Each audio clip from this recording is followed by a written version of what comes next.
చాపలేసినందుకు పరలోకం రాదు.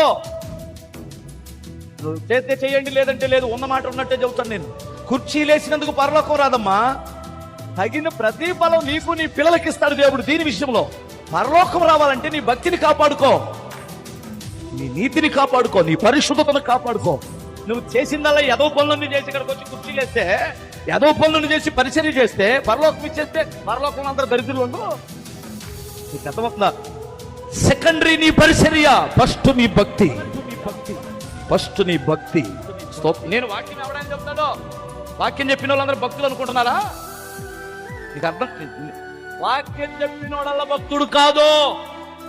ఇతర భార్యలోడు చెబుతున్నాడు వాక్యం, వ్యభిచరించాడు వాక్యం చెబుతున్నాడు, లంచాలు తీసుకునేవాడు వాక్యం చెబుతున్నాడు. నాకంటే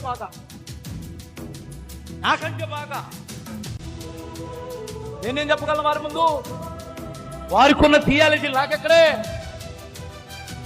ప్రేమించడం చేతగానటువంటి వాడు మనిషిని మనిషిగా, తగ్గించుకోవడం చేతగానటువంటి వాడు గర్విష్ఠుడు. వాక్యం చెబుతున్నారు బాగా సూపర్ గా. వాక్యం చెప్పినందుకు నేను పరలోకానికి వెళ్ళను, నాకు ఆ సంగతి తెలుసు. నా ప్రభు నాకు ఇచ్చిన భక్తిని కాపాడుకోవడం వలన నేను కాపాడబడతాను. హల్లెలూయా.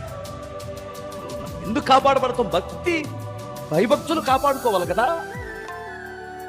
ఎందుకయ్యా నిన్ను ఈ సింహాలు తినలేదంటే, నేను దేవుని యందు భక్తి కలిగి ఉన్నాను కనుక, నేను నిర్దోషిగా ఉన్నాను కనుక నా దేవుడు నన్ను కాపాడాడన్నాడు.